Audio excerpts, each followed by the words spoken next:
All right. Hello, everybody, and welcome to a special edition of ZinoNation. We call this ZinoNation Meets the Drone Seekers. And we have the head of the drone seekers here, Shaun Matthews from Mazarin, Spain, live with us tonight with his shirt on. So I'm going to throw it over to my co-host, Marcus Crawford, to make his introduction. Hey, everybody. Welcome to the show tonight, and we are so excited to have Shaun with us tonight. I'm just going to say that Shaun's channel was one of the first ones that I started following. The first serious drone I bought was a Phantom 3, and you're looking to learn how to do stuff, and I found Shaun's channels, and that's a lot of how I learned what was going on. So. Yeah, so that's it.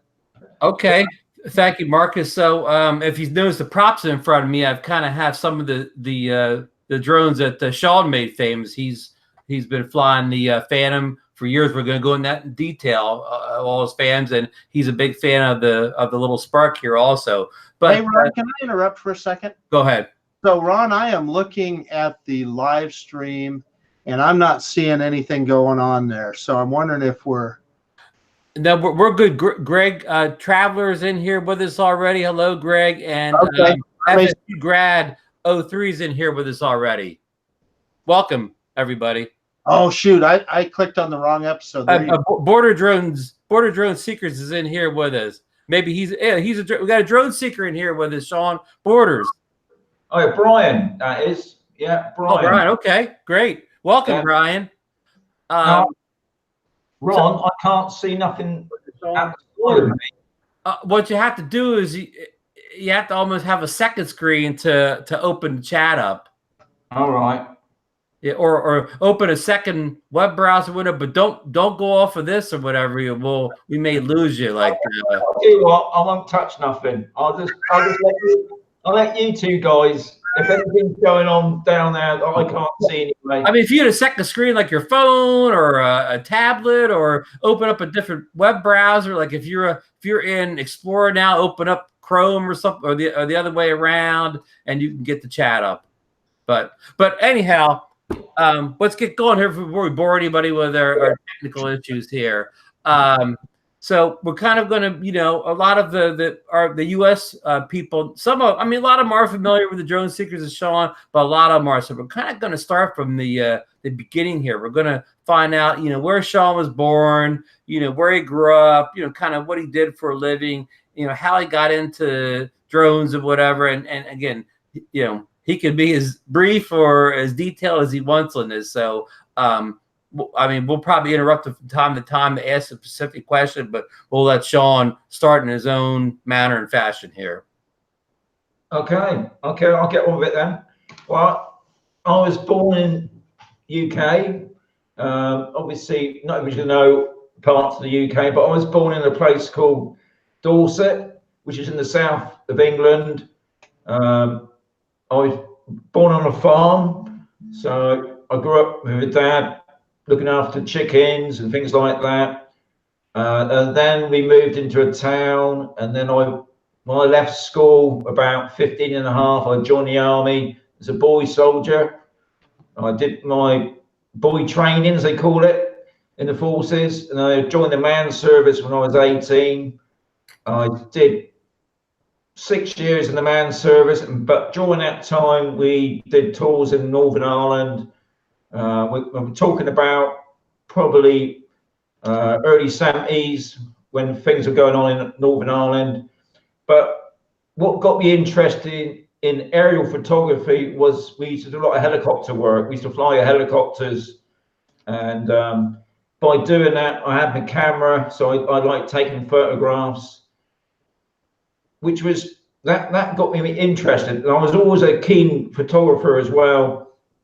So when I came out of the forces, I joined a security company, and I was a driver for the next, I suppose, 30 years. So my hobby then was photography, but I still wanted to have a passion for aerial photography. And during my years at work, I had a guy he was an Iranian guy, believe it or not. He used to fly airplanes. So me and him was to go out weekends, taking photographs. I can't tell you how difficult it is. It sounds quite easy sticking a camera out of a plane, taking a photograph, but you got to tell your pilot, go starboard, port side. While he's flying the plane, it's not that easy because once he's flown over that spot, he can't stop a plane. The plane's moving all the time.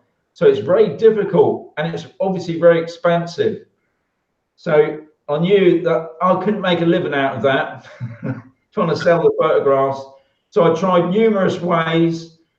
I tried helium balloons. I used to get 3 or 4 big helium balloons and get a GoPro hanging down. And do it that way, and then thankfully, must have been about what year was this, Shaun? You talked about GoPro, so you're up to the you're up to recent times now. Yeah, so we're talking up to about 2000 and probably 2003, and about 2004, drones was just starting to come on the market. Not DJI drones; these were, I can't think of the name of it, but it was a German drone, a very fragile drone. I've got a picture of it, but I can't show you guys. You could put a camera to it. You could put a GoPro camera to it, but to be quite honest, it had no GPS. I could get the drone off about 3 foot off the ground, and I kept crashing it. It was just, it was a skill, really. And then I suppose 2005, I believe, is when DJI first brought out their Phantom 1, which was just a basic drone that you could attach a GoPro camera to it. You had about 10 minutes of battery life. And with that, you had once the battery ran out, the drone would virtually fall out of the sky. So you had to have a timer with you, really. I used to time it for like 6 minutes. And also, you couldn't see what you was taking, so you would set your GoPro either on video or constant photographs. And so you were flying blind in a sense. But you still had good control of the drone itself with the sticks. But the problem is with that, you used to get carried away in the motion. The drone was flying away. You're not realizing how quick 10 minutes goes, and I lost 2 drones that way. I think back in those days, those drones were still about £600 sterling, and they're quite expensive. Probably about the same price now for the Zino, to be honest. Maybe more than the Zino, thinking about it. And I think it must have been about 2000 and. Hold it. Stop one second, Shaun. What did your wife think of that? Two 600-pound drones falling from the sky. Did you get any grief? Oh, of course I did. I think the first one wasn't so bad because I didn't have a GoPro on it that time. I was just flying the drone and I just lost it. But the second time I had my GoPro 2 on it. So you had 600-pound drone and a GoPro 2, I don't know what, 200 or 300 quid. So yeah, a lot of money. And what was maddening, I lost these 2 drones in the same field, in the same place. And what it was a meadow, so that the grass was quite high. I mean, they were the same size of these Phantoms. So it would fall upside down usually, but I couldn't find it. We had a mate with a metal detector. We had friends coming out. No, couldn't find it. Lost them. I think what had happened eventually, the farmer would come in the meadow eventually, and he would cut the grass. So obviously the machine would have smashed it to pieces anyway. But yeah, I didn't really come too clean on the first one with my wife. No, you're a farmer. That's called drone harvesting. Yeah. I think they didn't like. I didn't think they liked him really. Now, Shaun, where were you doing a lot of this flying? Was this in Dorset or? Yeah. I was still in Dorset then. Yeah, and by then the first. I think I can get it here. I've still got this one.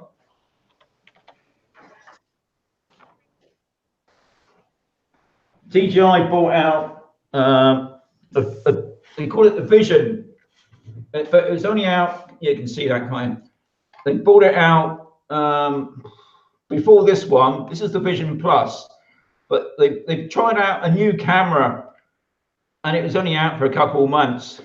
But obviously, you're not DJI, like they're always ahead of themselves all the time. And so this is the very first prototype of the Phantom 3, but this was called the Phantom 2 Vision Plus.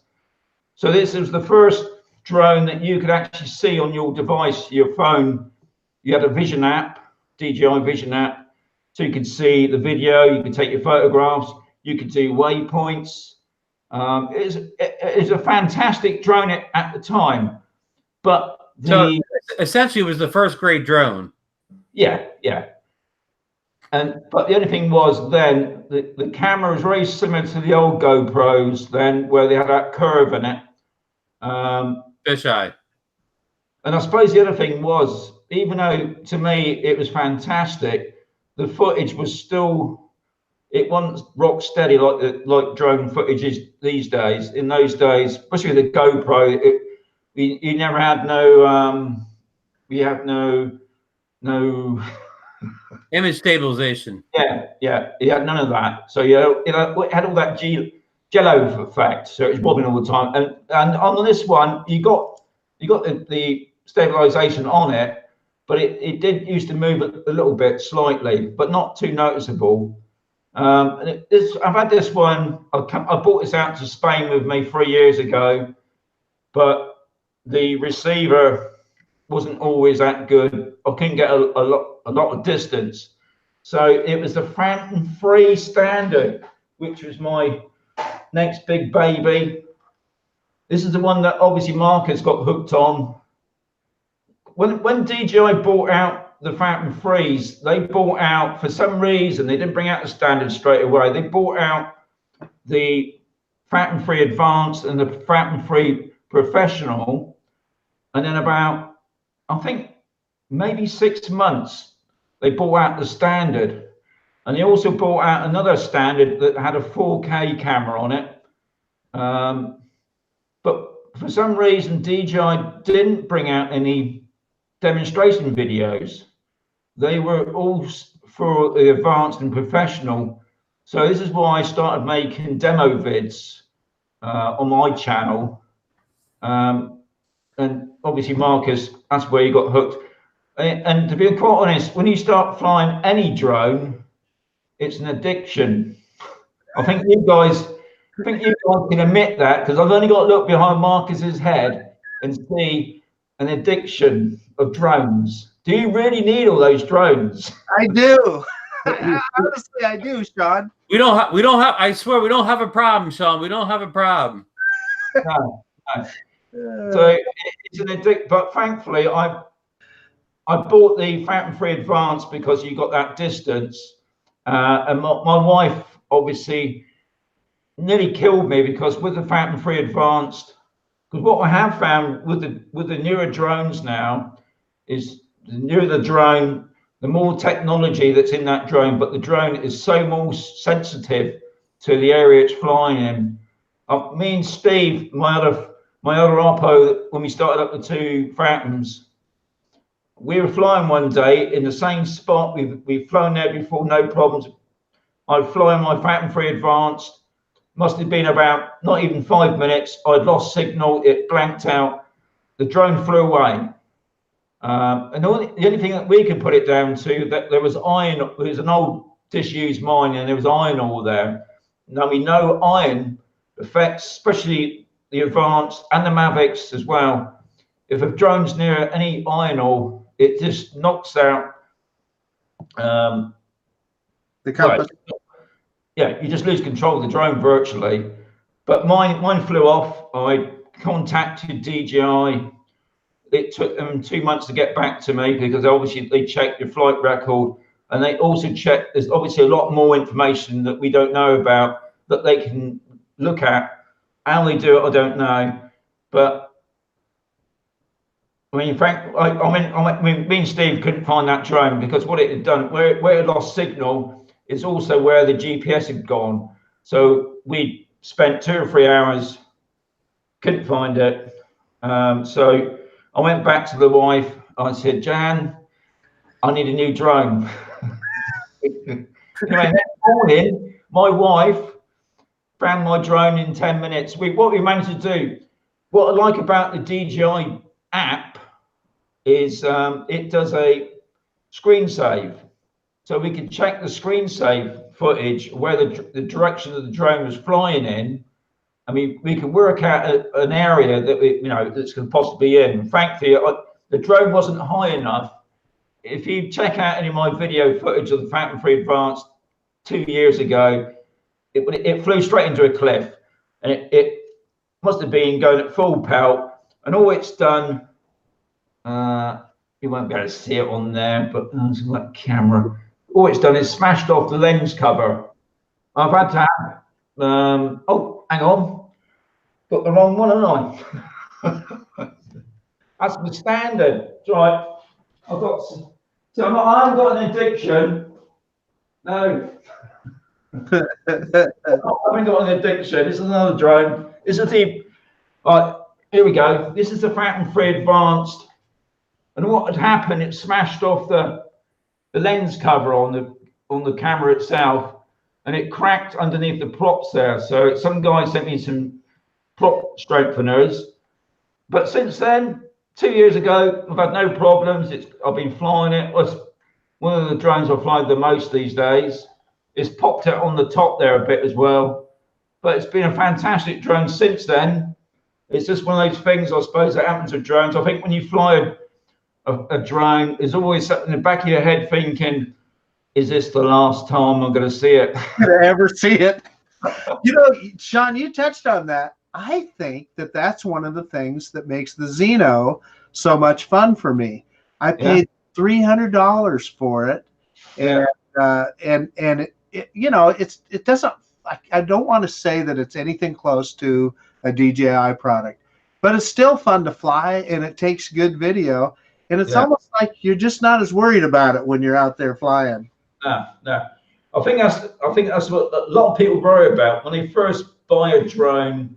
And usually most people these days will go out and buy the Mavic Pro or the Mavic 2, which is a lot of money. And they're quite frightened because it's a lot of money flying around and they're not too sure. And if you're not using the nozzle, you can lose control of it, even though you only got to press the button and it can take off. But after that, you've got control of that drone. But if you're not watching what you're doing, or something can go wrong, there's a good chance you could lose your drone. And I've noticed a lot of videos where people bought a drone for the first time, and within a month or so, it's either gone in the water because they've tried, I'm going to make a video, my drone can go 10 miles. Well, yeah, we have a few people like that. Yeah. Well, Billy Kyle, for one. Yeah. I mean, people do it, but do you really want to watch a footage of a drone going, 2 or 3 miles? But people do it, and then they realise, oh, hang on a minute, maybe I shouldn't have done that. And there's so many of those videos. Basically, I think the biggest thing I never understand is why they send it out to sea in a wind, but the wind's behind them when they send it out, and then they get to 2 miles out. Oh, great! I think it's time to bring it back in. And then the drone's coming back in, and it's got the wind against it, and it's gone past its 30%, it's 10%. Oh no, I've got another half mile to go. It's a submarine. Yeah, they're recognizing one. So Shaun, so that's basically your fans. But when did you add a little spark to your armada or fleet?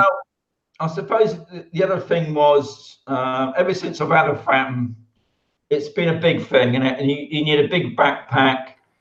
And even I went out on Wednesday the other day. I wanted to do some coastal footage, and I couldn't. I mean, if I can, I'll always try and drive my car as much as I can until I can't go no further and then fly my drone. But sometimes you just can't do that. You have to walk.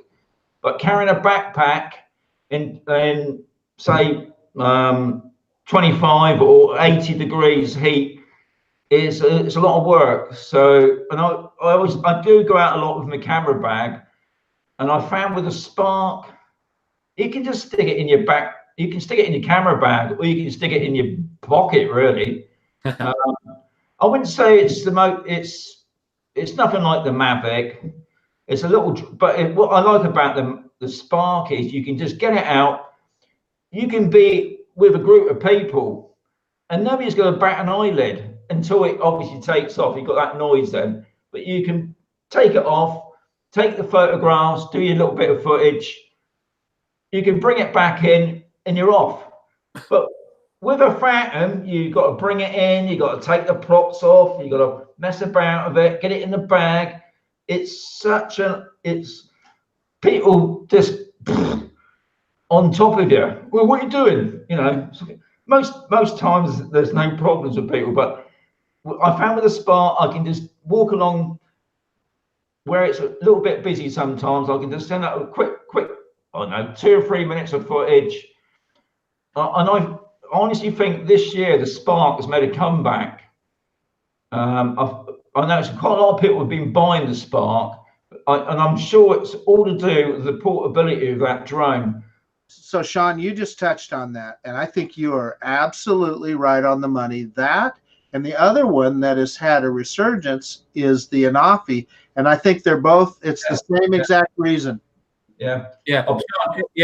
In the U.S., it's the same way. If you go to the park or where there's people around, I mean, I'm not flying over crowds, but a few people around, you get the little Spark out, and nobody bats an eye. Nobody really pays you any mind. No. But you get this guy out, and you start putting props on one. People are looking around like, oh, there's a drone. There's going to be trouble here. It's a whole different attitude between getting this out and getting this out. When you get this out, people think, oh, he's got a little toy over there. Isn't that cute? Look at that. It's red. It's a little toy. You're correct. Because to me, I think that is like a military drone missile thing, whereas the little Spark is, like you said, a little toy thing. They're not even going to bother, are they? But yeah. Yeah, with this, yeah, it's like they look at you. That guy may be a terrorist with that thing, but this guy, oh, he's got a little toy out there. He just stopped at Walmart on the way to the park. So this is a little bit off the subject, but it's kind of the same point. One of the cool things about the Anafi, also, it's about the same size and it's really light, but it's quiet too. You don't hear that thing. Very quiet. I mean, I'll be honest, if I had money, I would buy a Nappy. But my wife, she would. I've got too many drones, and I have to agree with her. If I had a throw it between the Mavic Pro and the Anafi, I've had a few issues with the Parrot drones over the years. There's been quite a few people who've had the Parrot. And I don't know if this is true. One of them is the Parrot company itself don't update their apps after a couple of years. Now, I don't know if that's true. No, I've had a couple of updates since I've had mine. Yeah, we've only owned the Anafi for what, a little more than a month, and I think we've seen 2 updates and 2 updates during that time. Yeah. And it's been out for over a year now, isn't it? The Anafi drone. Almost. It came out in like we'll say July 1st of last year. I think another thing, the selling point with the Anafi, which I'm surprised that the DJI hasn't really hooked onto, is where that camera can go upwards. Because I think another thing I've noticed, especially where I live in the mountain area, if I want to get a good capture of the mountain, I've got to take the drone up really high. And obviously, the 400-foot mark. Some of these mountains are higher than the 400-foot mark. But with the Anafi camera, because it goes upwards, you don't have to take that drone up so high. Then I know you won't get over the top of the mountain, but the angle of the video, you just turn the camera up, and it gives you that extra height. And I'm sure that's the selling point of the Anafi. And like you two said then about the quietness. A lot of people were saying how much quieter that drone is, and and that's an issue, especially with the Spark. It's got a bit of a noise to it, but because it's small, so with the Anafi and the Spark, they're not going to attract much attention. And I'm sure with us drone flyers, that's what we don't want, the attraction really. We want to get up and do our thing and then move on. Because the last thing I hate, and I know people are inquisitive, but when you're flying your drone, somebody comes over and says, "Oh, what are you doing then?" So you start chatting and your drone's up there hovering around for about 5 or 10 minutes and you're chatting away. Burning up battery. Yeah, just sod off now, mate, because I want to get this drone done now. But right. You know, sometimes you have to be polite and talk away. But at least with the Spark and no doubt with the Anafi, you can get on with it. People are not too attracted to it. Whereas you've had this thing hanging around. I mean, people are fascinated because even this day and age, people still come up to it and they're still amazed that a drone can, you can see it on the screen. Yeah, a lot of people don't know that. They're amazed you can see the camera sees. Yeah.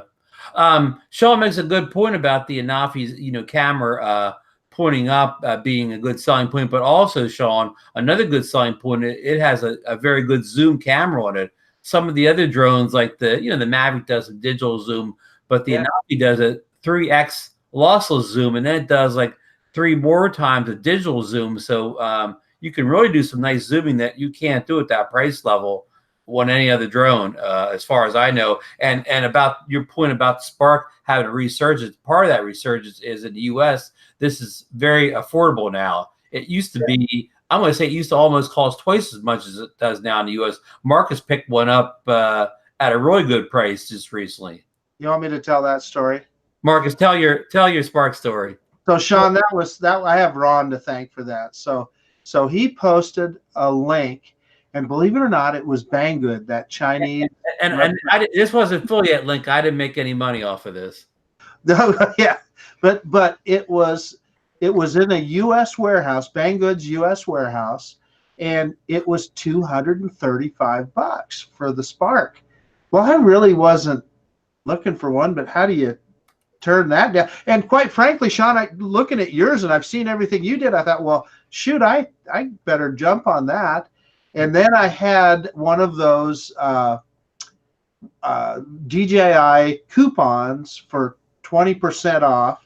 So I went on DJI and I bought the controller for $95. So gosh, I'm into the whole thing for $330. That's just, to me, was just phenomenal. See, we can't get, I mean, here in Spain, we can't seem to get those type of deals. I have to get any of my deals that I try and get from the UK, which is a bit annoying, really. It's like the Anafi. I think the cheapest I've seen the Anafi on Amazon was about €600. So what we talking there? 400. Convert it real quick here. Yeah, go on then. Euros to dollars. Yeah. So how many euros did you say? 600. That's $670. So that's actually not that much more. No. Because the cheapest you can buy a new Anafi that I've seen on newegg.com is the name of the company, $570. In most places, it's $599. Right. Best Buy, which is a big electronics store in the U.S., they sell it for $599, but they had it on sale like at the holidays for $549. So if you watch for a good sale in the U.S., you can get it for $549 on a sale in a big box store in the U.S. See, the problem is, I mean, obviously you can buy stuff from the US, but we have to pay a tax on it. Right. And this is what it doesn't make worth the money. You know, we can buy something in the US probably, I don't know, maybe $100 cheaper. But when it comes into Spain, we have to pay the tax on top of that. And usually it comes in by UPS or DHL. And well, I know UPS will hold the drone until you paid the tax on it. Pay the tax, yeah. Right, right. I know with Banggood, China, sometimes what they tend to do, they maybe package it as a T-shirt or whatever. But the only problem with the Chinese companies, you're probably waiting 2 or 3 months. If you're lucky. If you're lucky, yeah. I mean, I've had stuff. I've been waiting for a little bracket from China for my Osmo Pocket that only costs $5, say. They give up in the end. After 8 weeks, I kept on asking Amazon. They paid me the postage, and then they just said, you know, have the money back, because obviously the company in China couldn't give me a date. I mean, I don't know what the idea of that is, but yeah, 8 weeks and nothing. Nothing. Hey, I got another question. Can we take a break just for a second, Marcus? I'm going to shout out to the people in the chat room. Yeah. We just had Dutch Sky Team join us. He mentioned that Amazon in Germany has the Anafi sometimes for €449 refurbished. Marcus and I picked up a refurb unit. Dutch Sky Teams, he said that Skyview Walker's still in here with us. ASS Drones is in here with us. Greg Traveler's still here with us. He's been here the whole show. UPOG stopped by to say hello. Bill the Drone Reviewer was in here for a while. He's on his way home from work now. He said to say hello to Shaun. Border Drone Seekers was in here with us. How do you say Angeline Drone Seekers is with us? Anglian. Yeah, thank you, Marcus. Marcus is my language expert. Yeah. Yeah. Even I have a problem with that name. He was at the barbecue tonight, Steve. I call him Steve Burger King. Oh, yeah. Why do you call him Steve Burger King? That's what I wanted to ask you. When he comes to Spain, he always has a barbecue, and he makes handmade beef burgers that are fantastic. Oh wow! So, and you probably know if you ever go onto the Drone Seekers on a Sunday, which I've stopped at the moment, you must get about at least 10 Steves. So it gets confusing with all the different Steves. Steves must be the most popular name in the world. So I think when your name's called Steve, there's always a nickname attached to it. Okay, well that answers that question. To Marcus, the Burger King it's a fast food, obviously hamburger chain in the U.S. We were wondering does you have Burger Kings in Spain? Nothing to do with the Burger King chain store. No. So now that's Steve Gardner, right? Am I correct? Yeah. Okay, I try and get it all straight. Hey, so that brings me to what I was going to ask you is, you know, I probably watched every Two Phantoms video there was. How did you and Steve Dennett get started and all that? Okay, so I've been flying drones for, well, I know 2 years in the UK, and I come over to Spain. I think I've been here about 2 or 3 months. Hold on. When did you move to Spain? What year? Roughly? Yeah, I moved to Spain in 2015, but it was sort of like right on Christmas. And then in 2016, Steve contacted me. He'd gone out and bought himself a Phantom 3 Standard, and he'd seen my videos, and he saw another guy. I don't know if you remember this guy, Marcus. He was called a channel on YouTube called On the Kitchen Table. I've never heard that one before. I'll be darned. He was a YouTuber that I used to watch a lot, and I used to watch, very good. But the only thing I didn't like about him, you never saw him. That's why he's called himself On the Kitchen Table. All you saw was a hand and his drone, which was so annoying. But Steve watched him anyway. He just before he was flying out to Spain, he rushed down to the shop and he bought himself a stand. He'd never flown the drone before in his life, so he bought this drone. and he come over here, and you must obviously been watching my channels by then. And he contacted me, and we met up at the local bar here. And he only lives about 4 houses down the road from me. Well, how lucky is that? Holy cow! We got 5,000 villas here on campus, and he's 4 villas down from me. So we got chatting. So we went out once a week, and after, I don't know, must have been about near the end of 2016, we set up the thing called, I can't even see if we got one now, the 2 Phantoms, because we both flew Phantoms, see, so that was the obvious thing. We just called ourselves the 2 Phantoms, and that was it, just the 2 of us, nobody else, just 2 of us going out, flying on drones, and then... No drone seekers yet? Yeah. Okay. Oh, no, just the 2 Phantoms, that's what we called ourselves. And I think my channel was called Shaun Matthews Photography then still. So anyway, Steve likes pushing the limits on when he's flying, and he had his standard and he crashed it. Oh God, he crashed it. We went up to a place in the mountains, and they got these, they're called snow whales. I mean, it's a bit hard to explain, but they're big round buildings.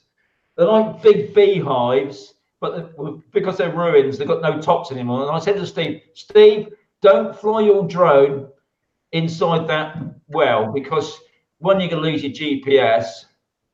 So he said, yeah, okay. Anyway, I went off a bit down the road a bit to fly my drone. Anyway, after about 10 minutes, yeah, you just know what happens. He said, Shaun, I flew my drone in the well, I lost GPS, and it just lost control, and it bashed the wall, and it's gone into the bottom of the well, upside down. And now Steve's, his other passion, he's a fisherman. So our next brainwave was we were to go back home, pick up the fishing rod with a hook, and hook out the drone. That was the plan. So it was an hour's drive. We went back to his place. We picked up the fishing rod. So it was 2 hours. So we come, thankfully, nobody's going to nick a drone out of a well. So anyway, we got back. His first hook, he got the drone out. And what had happened when it fell down upside down, it snapped off the camera. So it was just hanging there. Anyway, for a laugh, we just thought, let's just see if it still flies. It didn't fly the first time, it just flipped upside down. But the second time, it actually uprighted itself. The camera was hanging down and it was flying. It was, but he wrecked the camera, and the camera was the most expensive part of the drone, really. He left that and he bought himself the Phantom 3 Advanced. So he sort of upgraded himself. He's going to kill me because...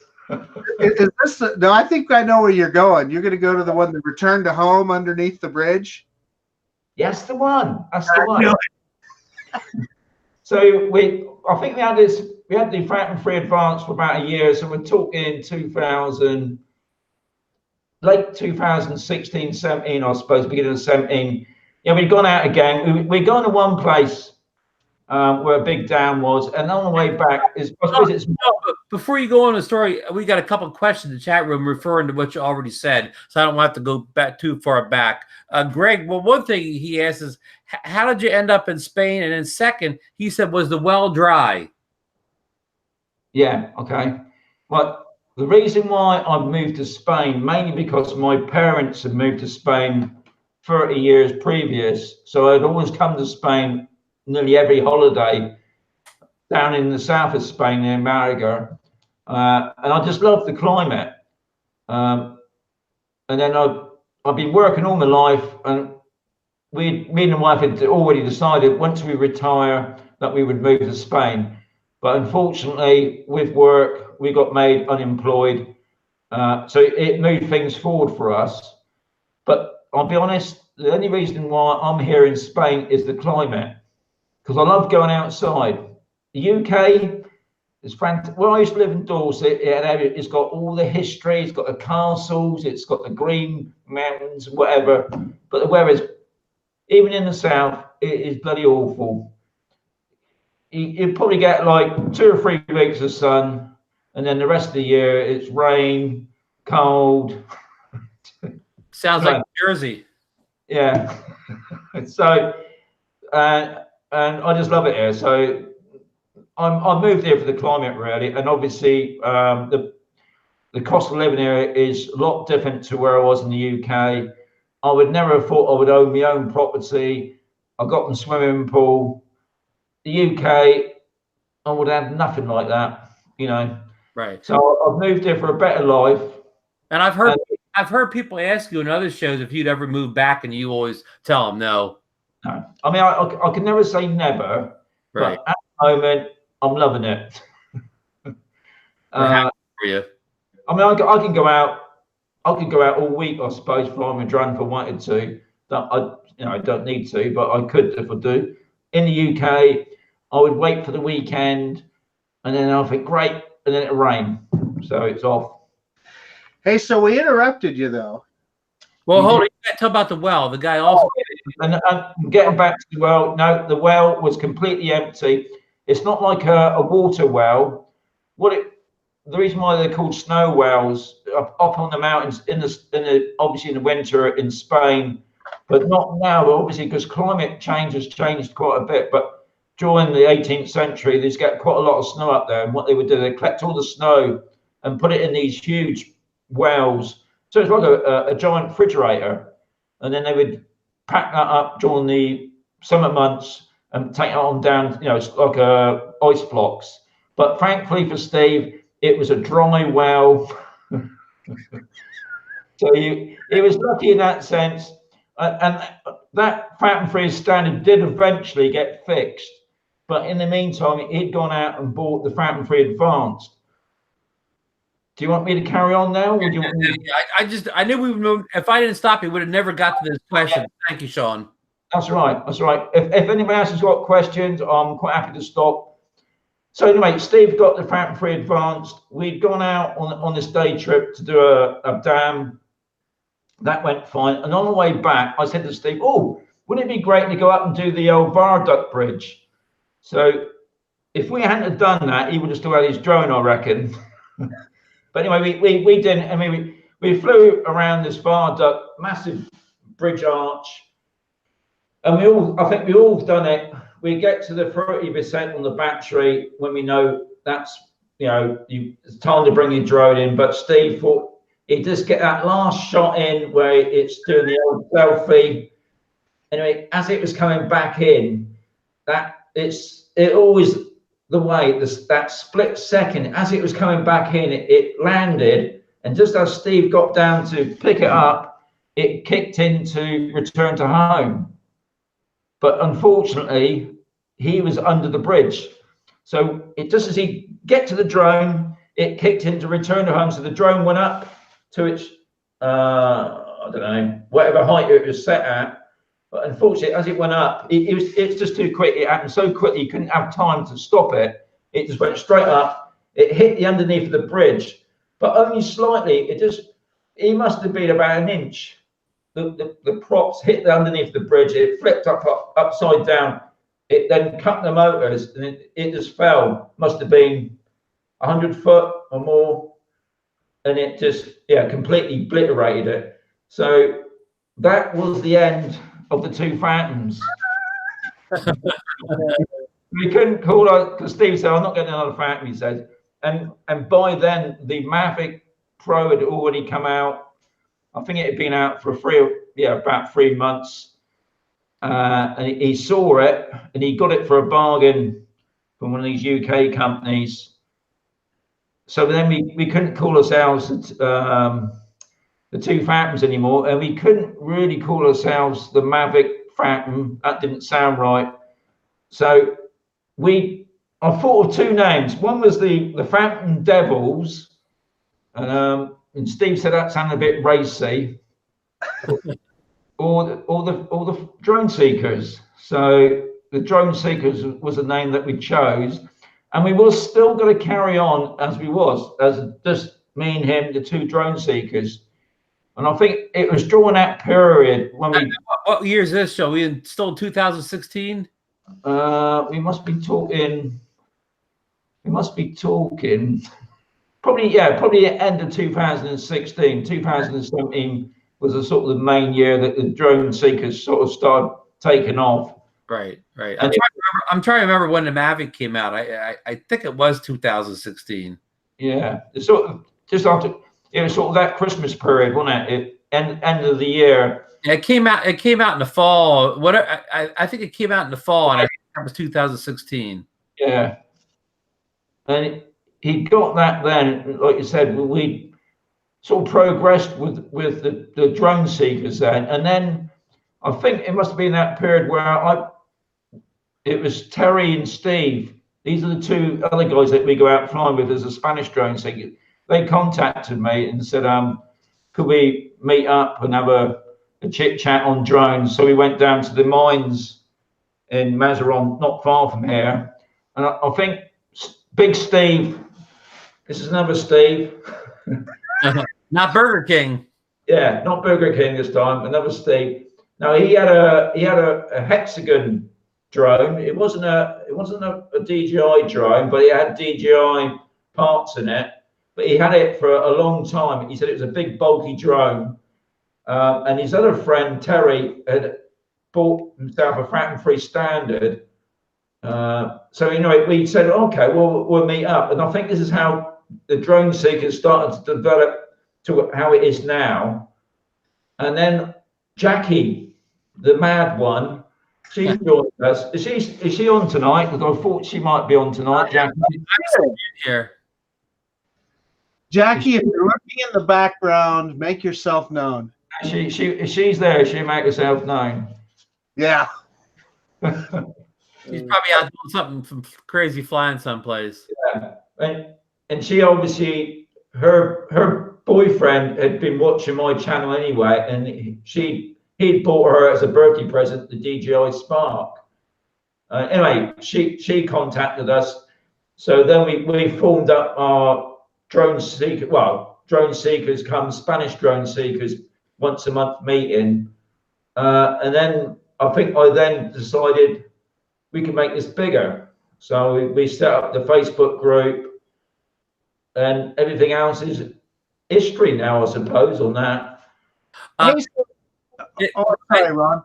It's funny you mentioned Terry. What was Terry's last name? Terry Halls. Yeah, I made a comment on your recent Drone Seekers meetup video. I said, you guys are smart. You guys even bring folding chairs. And I said, I like the one guy that sits in the chair and flies with the goggles on it. And he commented back. He said he gets his best shots that way. And it was Terry. Yeah, that's it. Yeah, Terry and Steve usually go out with their chairs and they sit down and they put on their DJI goggles. Now, I've seen you try those. I've never tried them, but I've seen you try them on, Shaun. What do you think of the DJI goggles? I'll be honest. At the time when he gave them to me, they were amazing because you're engrossed in the picture and you virtually whatever you're controlling. And I think what I have noticed with the Mavics is it's a big step up from the Phantoms. With the Phantoms, you've got a little bit of play on the actual controller, but with the Phantom, and it's the same with the Spark really, with the Phantom, you got so much more control. You just touch that stick and that drone goes with it. Whereas with the Phantom, you actually have to play with the stick a little bit, and then the Phantom goes off with it. But the only thing I didn't like about those goggles was you couldn't see around you, obviously. They were quite heavy, and obviously you would need a big bag. So you're getting away from a nice compact drone to you're going back to the Phantom really with the package.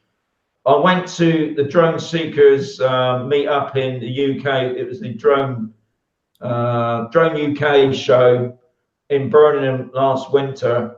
One of the guys there, and he's part of the Yorkshire Drone Seekers, Steve, and he had the Epson glasses. Wow, they were amazing.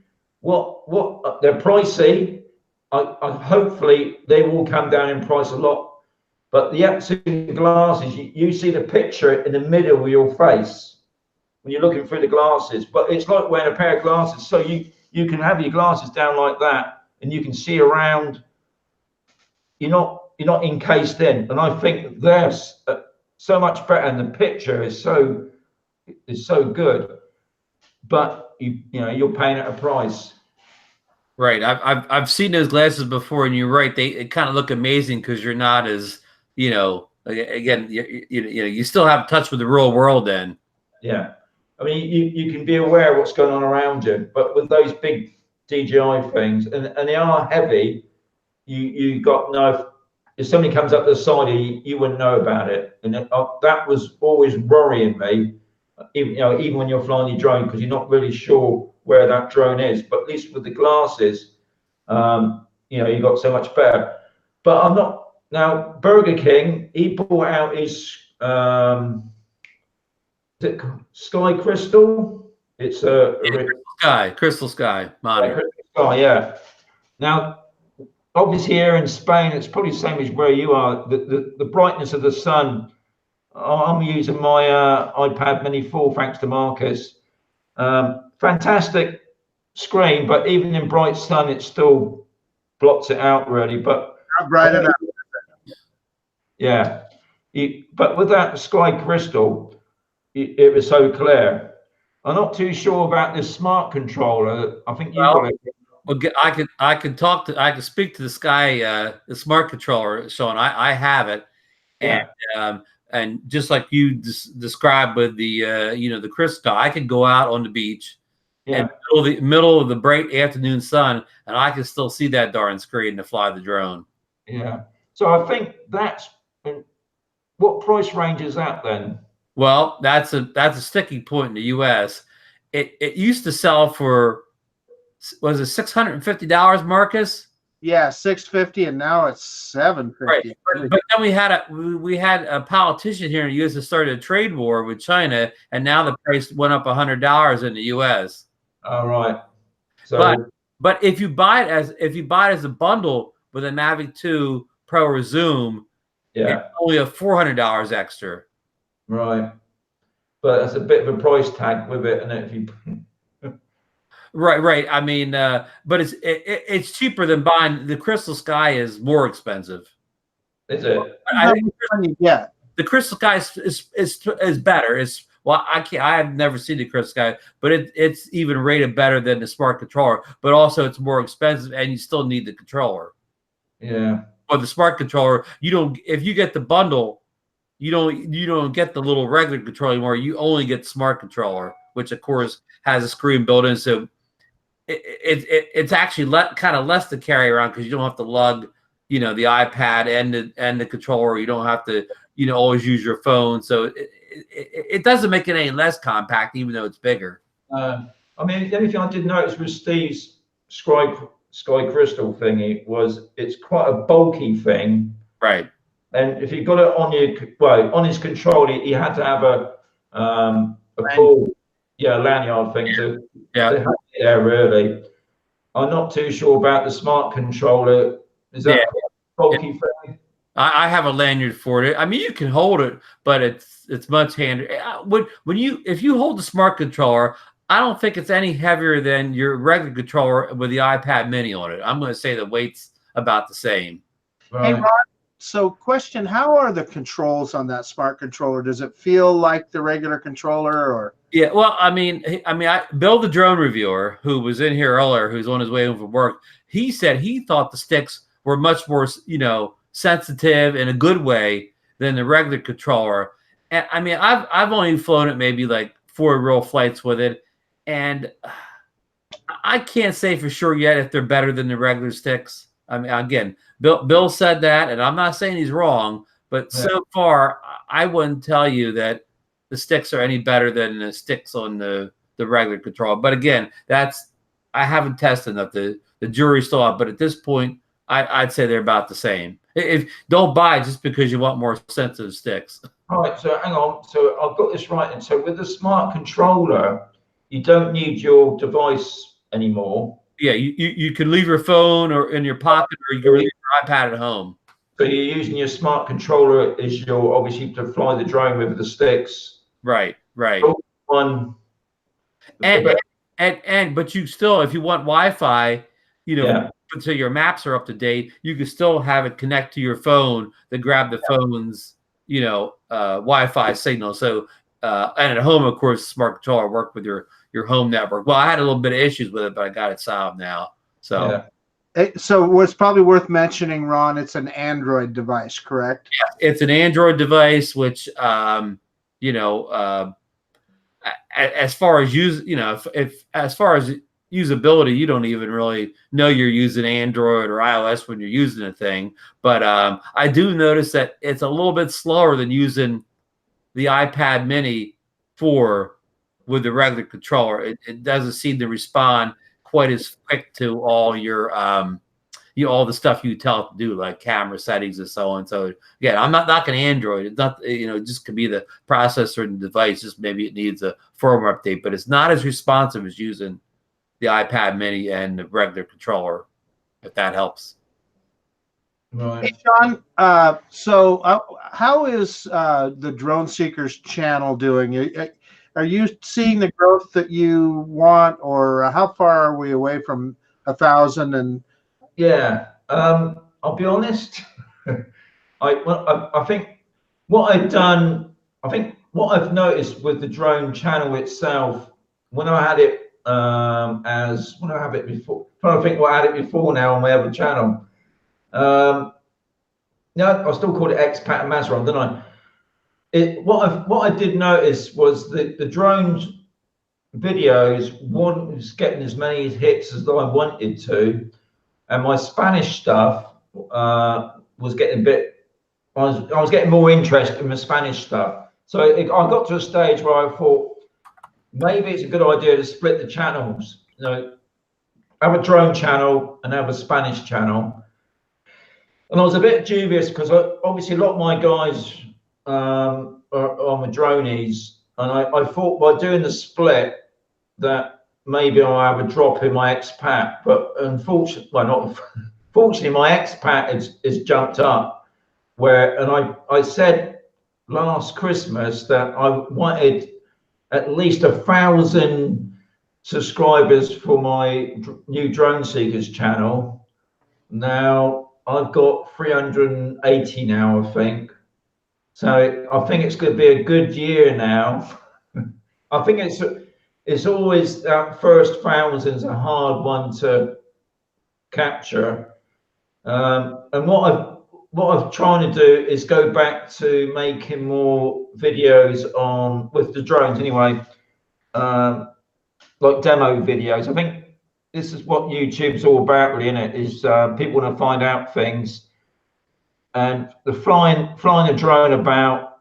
There's thousands of us doing that now. So, and I think what's happened at the moment is the Facebook group's doing really well. It's always going up and up, whereas my YouTube channel's just ticking along. But I'll be honest, running the two channels is getting difficult. So I can't complain. So yeah. And I think what you guys are doing is a fantastic way of building up a channel, because especially your channel, Marcus, I've seen your channel jump to where it is now. You're well over 1,000, 1,100. So it's going up and up. And because I think the other thing is now, the DJI Mavic 2 is a fantastic drone, but the price, is a lot of money for a hobbyist. And what you've been doing, especially with the Zino, it's been pretty impressive. I mean, and we've seen a climb of that. When you first had that drone, it would take off and it would drop. Ups and drop. Yeah, ups and drop. That doesn't seem to be happening so much now, does it? I've been. Is it no, still, they fixed that. They fixed that. Yeah. It still does that, does it? But hey, No, they got rid of, for the most part, unless it's extremely windy, it doesn't drop anymore. But to your point, Shaun, about what videos people seem to be watching, So recently I did a video. We were coming back from the state of Montana. I had the Mavic 2 with me. I stopped every so often and sent it up and took all kinds of stuff and spent a bunch of time editing the video, putting it on there. Yeah, that video has less views than the little golden egg drone that I put together that video as a joke. But the ones that get the views, and Hugh Pollock is on, and he'll I'm sure say that the Zino people really like to watch that one. The FEMI X8 SE always gets a lot of views, and the Anafi now is really starting to grow. People are really starting to look at those. No, but I concur with Marcus, Shaun. If I put a Mavic 2 Pro video up, get a couple hundred views, whatever, it'll do okay. But you throw a Zino video up there, whatever, and it takes off, or even the Anafi videos do better. And why do you think that is, guys? Do you think it's all to do with the cost of these drones? Exactly.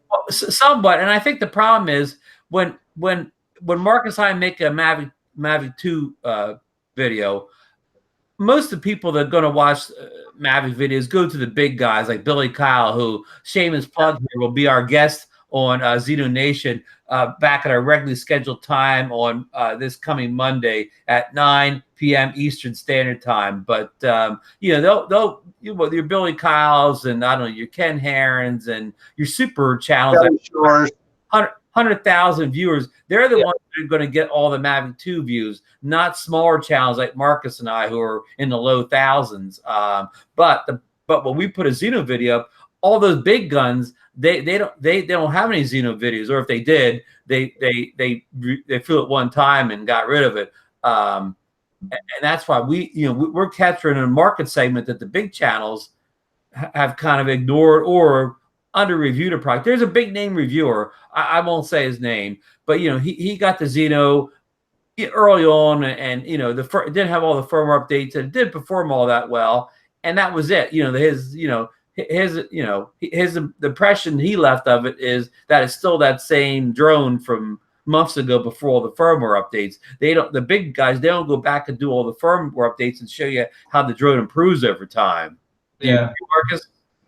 Yeah, and I don't know exactly how to say this, but the Zino does provide a lot of material because there was plenty of room for improvement. So there have been a lot of things to demonstrate on the Zino, and what I found, and Shaun, I know you'll recognize this too, is that when you are talking people through what you're doing, and that's why I started watching Shaun's videos, is when I was trying to fly the Phantom 3.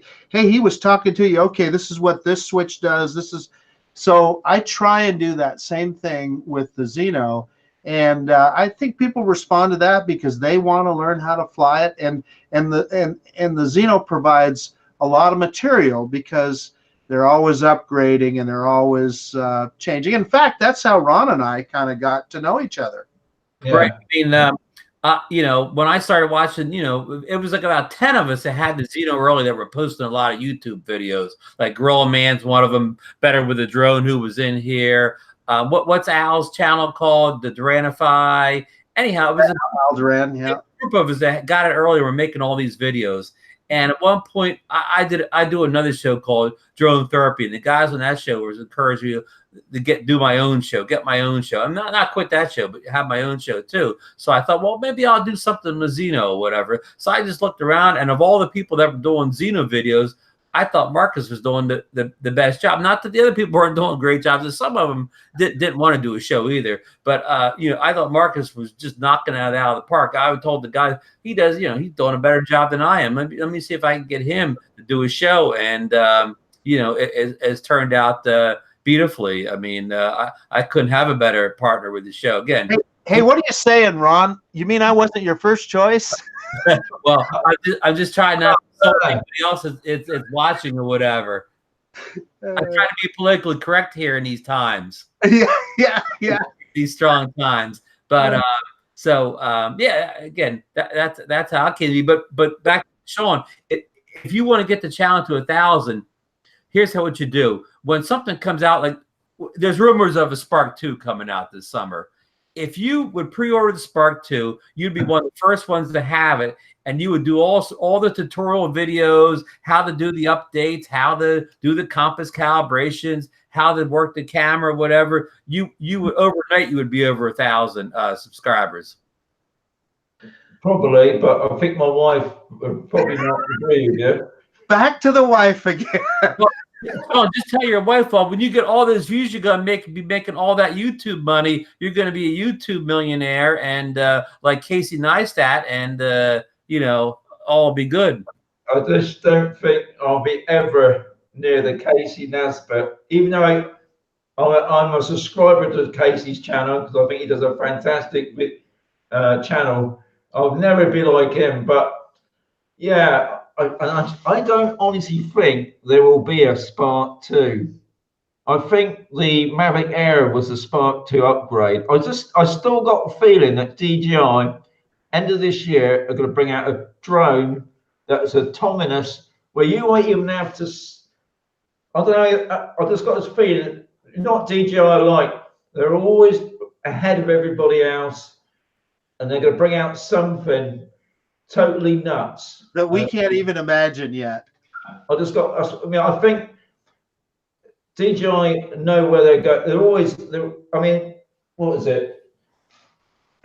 This thing here, now when they brought out the Mavic 2, that they kept quiet for a long time. They even had a photograph of this next to the Mavic 2.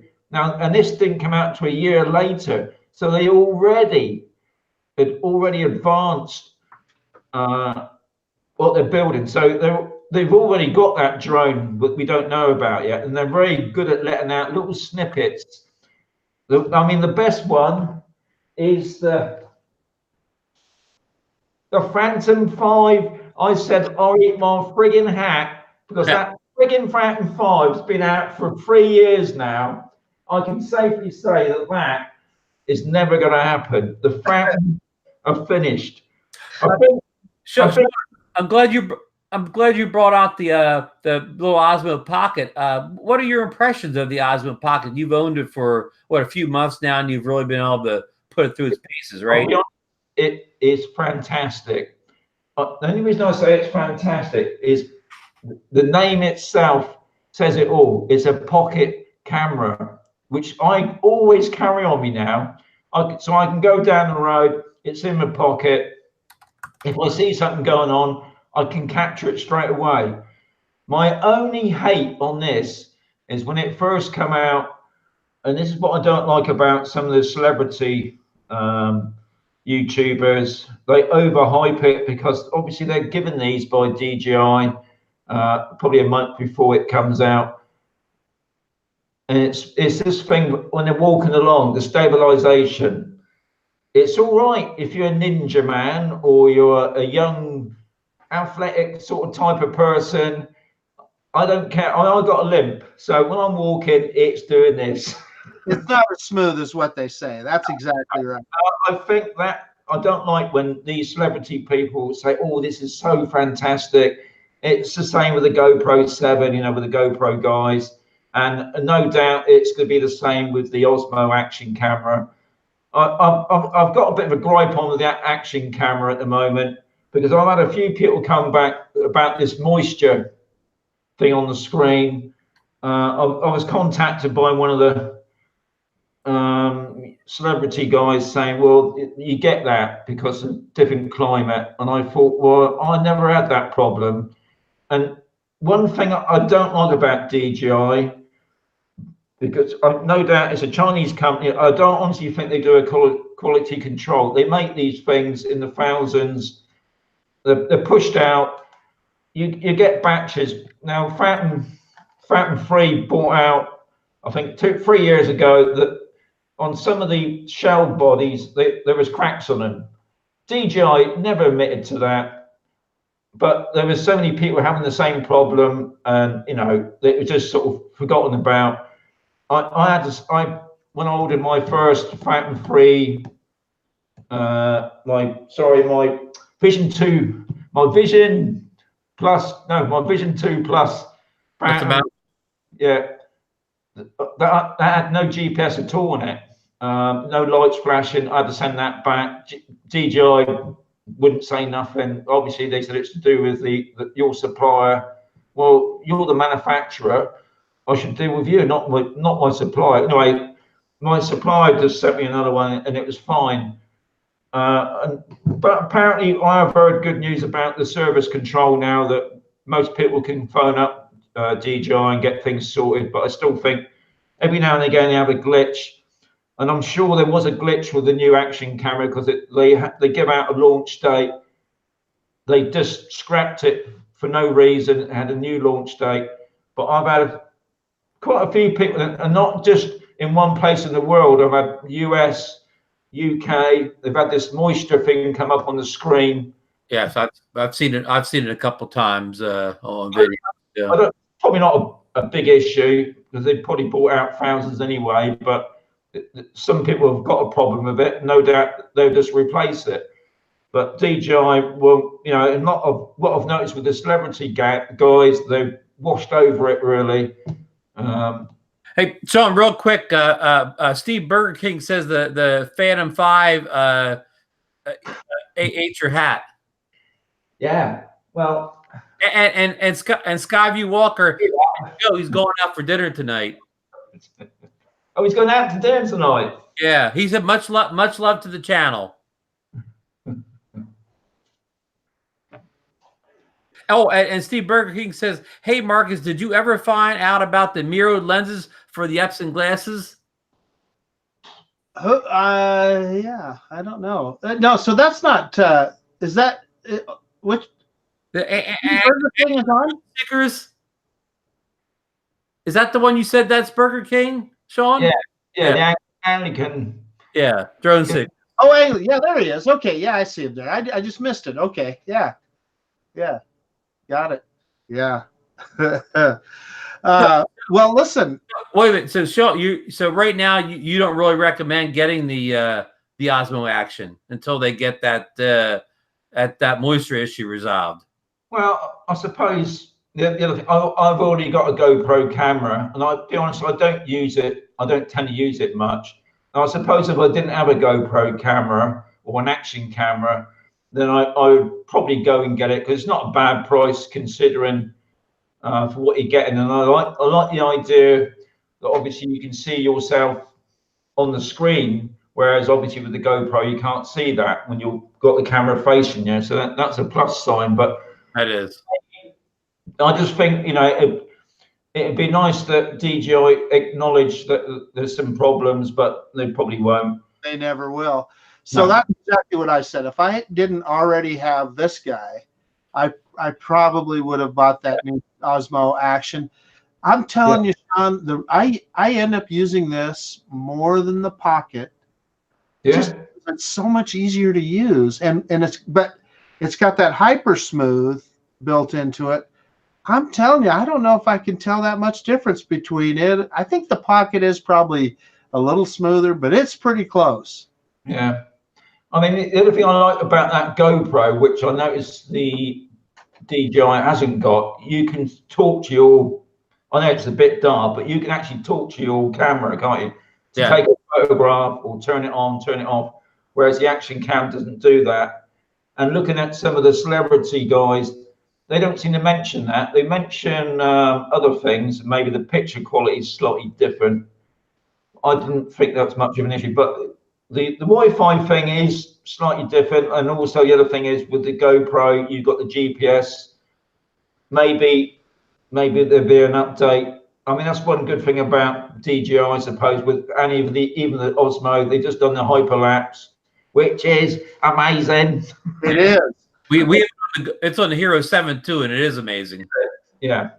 It's such a handy little bit to have in it. I mean, another thing I like about these little things is the time lapse, the motion time lapse, where you can just set it up and the camera moves in a time lapse, which that is really phenomenal. Hey, Shaun, did you know the Mavic 2 has hyperlapse on it? Yes, I know. that was really mean, Ron. It was. Wait, hold on, Marcus. Does the Anafi have hyperlapse? It doesn't. But I wanted to say one thing. We were talking about imperfect drones a second ago, and DJI maybe not admitting that they had a problem with this or that. I got one word for you: Femi.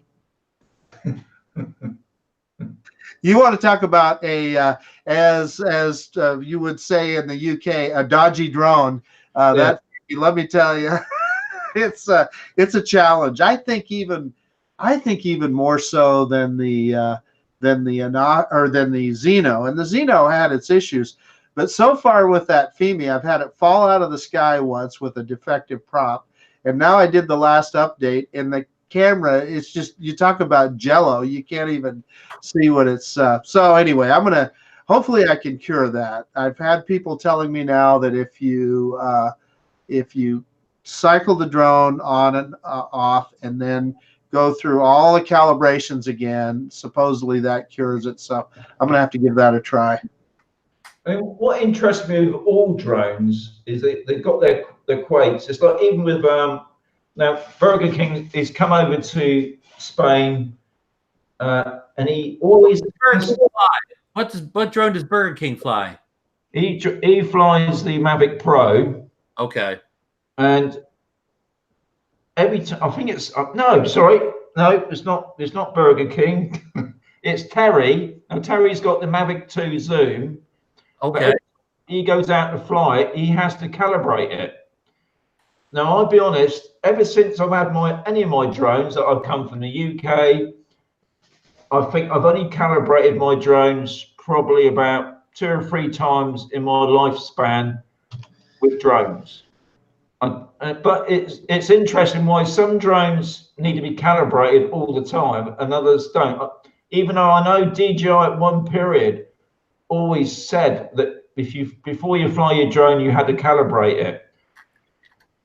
But I think once they brought out the Mavic Pro, they seem to stop doing that on the demos. Yeah, the only time I calibrate the Phantom is the Mavic is if I get in a plane and fly someplace else. Yeah, I mean, I have my Spark sent from the UK. It arrived. I've never calibrated it yet. So it's obviously either it was set in China, I don't know, but I've never had to calibrate that drone at all. Wow. Well, I know some other people because they listen to the demos from DJI and they always calibrate it before they fly it. I stopped because Jackie used to do that at the beginning, and I stopped her from doing that because you don't need to do it. I always say to people before they fly their drone, do auto takeoff. If that drone is just hovering steady as a rock, you're good. It's good. If it's all over the place, then you got an issue. Calibrate it. I'm not too. What's it like with the Zino and the other ones? The Zino. Let me speak to the Zino real quick. So I'll give you the spoiler alert here. If you don't like to calibrate drones, don't get the Zino. Well, I don't really calibrate it much anymore. It doesn't seem to need it. When I first started flying it, I went through every single step and did this, that, and the other thing. But now I pretty much just put it down, hit the button, and off it goes. And I'm going to tell you, at first I had some connection issues, and I think most of those were my own fault. I was doing some things incorrectly. I followed their instructions, and all of that seems to be sorted out now. And it's just a Wi-Fi drone, but it's solid as heck. Once I get a connection, it'll go out to 1 kilometer, basically, or maybe not quite, and it'll lose connection. It'll go out of range. But as soon as it goes out of range, man, it flips around and starts heading back home, and you get the connection back, right? As soon as it gets a little bit into range. And kind of what I think it's a good feature. Some people don't like it. As soon as it comes into range and reconnects with the controller, it just goes into a hover. And so then you can decide what you want to do then. Some people say, well, no, it should come all the way back home. Well, I don't know. The reason you're out there is because you were taking a picture of something probably, so you probably want it out there. But regardless, it seems to work really well. My only complaint on the Zino now is that occasionally it does, I call it crabbing. So like or dog leg or whatever. So the camera won't be pointed the direction that the drone is flying. The vector will be right, but it'll be flying a little bit of an angle like that. So it's hard to get that straight picture, but it doesn't happen all the time. That last video I did with it, it was flying straight as an arrow. The video before that, it was crooked as all get out. So I'm not sure. That is a complaint because it makes it harder to get the kind of good video that you want. The camera has just been amazing, and Ron can attest to this. When that thing first came out, mine always worked pretty good, but people like Ron had horrible issues with them, and they've got that thing now. Well, from the beginning, Marcus, it had the soft focus issue where the video looked real soft. I mean, Bill Thomas, like the first time he saw it, he said to me, "You look at that soft focus," and he was right. And I started calling it the soft focus issue on videos, and like it kind of caught on. And then everybody was calling it the soft. And I was telling Shally, who used to be an executive with Hubson, I would always say, you got to get that soft video fixed. And sure enough, I mean, they really worked hard. I mean, it took them by sometime in January, they really had the video looking better. Yeah, and they still continue to improve it. And now this last update, wow, it's solid. It looks really good. And I never thought that they'd get that cheap little camera on that thing looking that good. Anyway, so enough said. Yeah. Yeah, we would love to see somebody send Shaun a Zino and get your impressions of it. Yeah, I'll be up for that, So anybody Banggood or anybody Hubson, anybody that's watching this podcast, Shaun will leave his mailing address at the end, or his postal box, or however they do it in Spain. Yeah, they've only got to send me an email on my YouTube channel, and I'm quite happy to accept anything. Yeah, I mean, I just one word to you, Ron. I mean, I don't think Marcus has ever. Marcus, you've never flown a unique drone, have you? No, that's not one I've ever flown. I haven't either. You never. And why is that then, guys?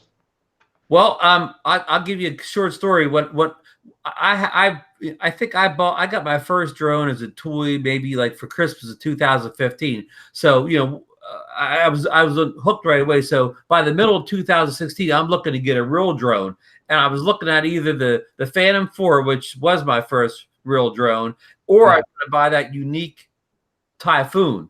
Yeah. And they both look like great drones. But then David Pogue, who's not necessarily a drone reviewer, but a famous technology reviewer, he had both of them, and the Typhoon went out of control and crashed on him on a famous video. I mean, it was a video that had 1 million views on it, and that just turned me the wrong way, and I got the Phantom 4. But I mean, I made the right choice because that first generation unique Typhoon, it had a lot of issues. I mean, it didn't have the range of the Phantom.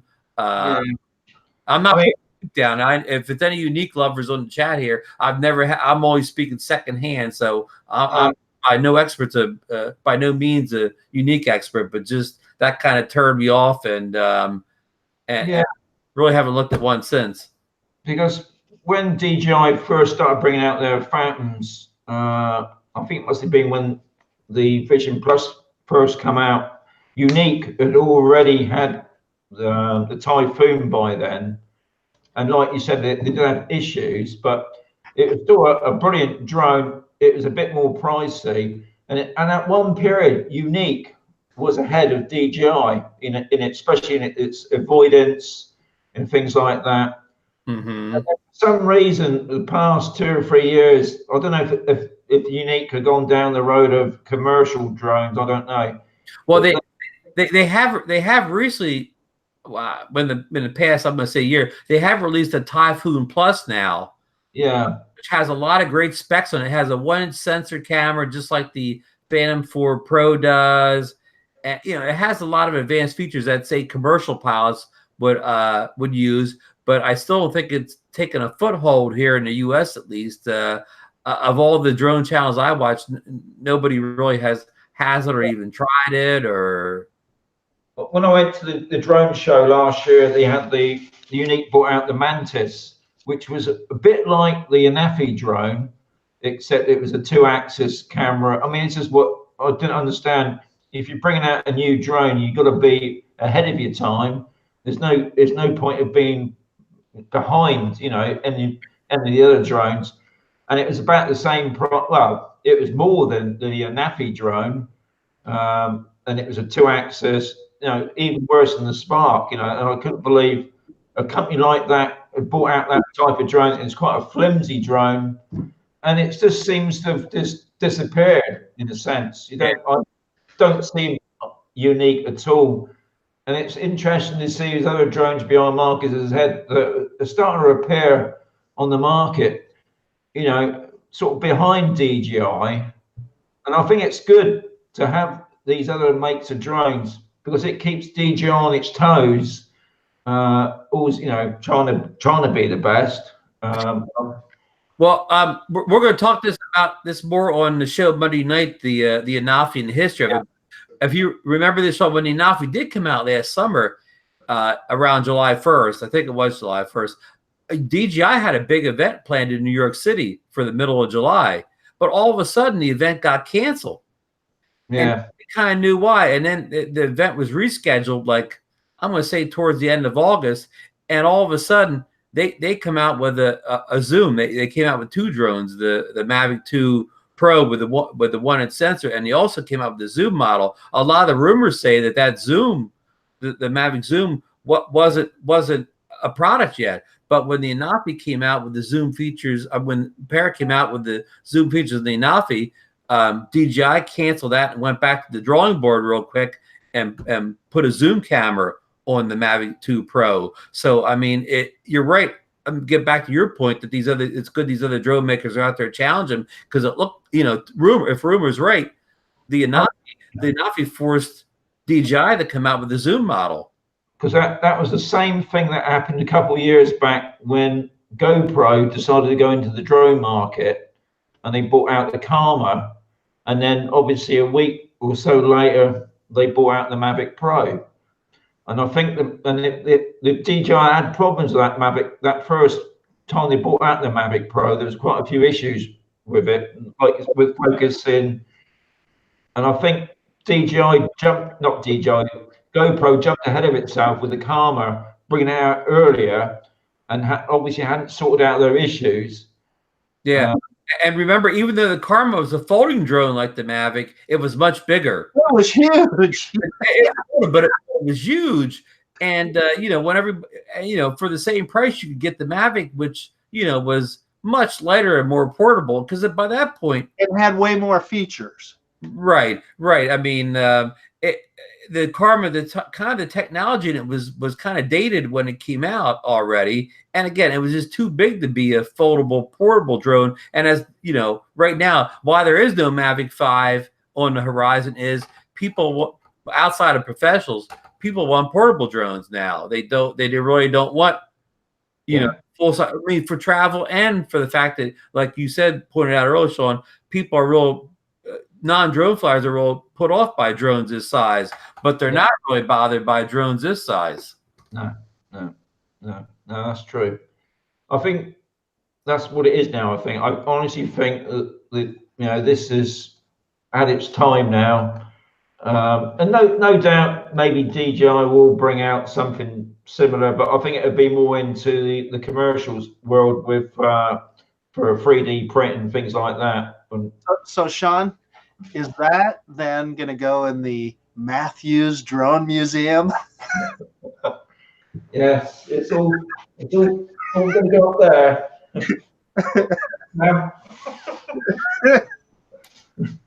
Yes, on the museum piece. I'm amazed that I still got them. I think I really do. I think it's a great story. And before I forget, I want to. I'm going to continue to promote the drone seekers, and I feel like I hope I'm part of the story too. Because here's what I want to say that makes the organization that you started different than most is that it really is the friendliest drone group on the web. You're just not going to see a bunch of stuff going back and forth. You don't let it be on the channel. You delete it if it's on there and so forth. And it tends to attract people that are more interested in being constructive than otherwise. And not only that, it is also just a riot, not only to watch you guys in the Spanish drone seekers, but to watch the guys in the UK and everybody else that participates. TJ down in Florida throws up some good videos, and Bernie in California, and I mean it's really fun to see all that. Yeah. Can I interrupt just for a second? Bill Thomas from Coast to Coast Drones has joined us in the chat room, and he dropped a link in there. It's a small toy drone company called Up Air, and they released two new drones just recently. One is sort of a like a kind of an Anafi looking clone, and also they released a Phantom looking clone that has 3 cameras on it. I think it's like a 3D camera setup. So everybody, if you have time, check that link out for the Up Air that Bill Thomas has dropped in here. We also have Birdman 316 RC in the house with us, and Daniel. I'm sorry, Malinsky. I'm sorry, I can't say these. I'm a bad name pronouncer. Mikey B and AK the Drone Rangers in here with us. So I just wanted to shout some of those people out. But back to what you guys were saying. Yeah, I think we were done. It's all on you, Ron. We've gone about an hour and a half here. I mean, people in the chat room. I mean, if anybody's got to go, we can kind of wrap this show up. Or if you want to go a few more minutes, again, we still have people coming in the chat. It's up to Shaun. Shaun's the one's getting late in Spain. It's probably bedtime's not too far off. I'm all right at the moment. I mean, if there's more people coming in, then that's fine, isn't it? As long as you got people coming in, that's the main thing. If you got nobody there, then yeah, maybe we can wrap it up then. Better with the limiting factor. We're all 3 of us are at an age where a restroom break is never that far off. that is true. I'm drinking my Diet Coke, so. Okay.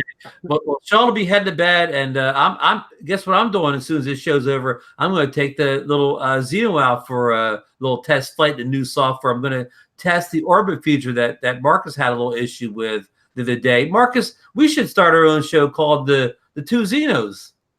The 2 Zinos. There you go. Well, there's a lot of other people we could include in that, so yeah.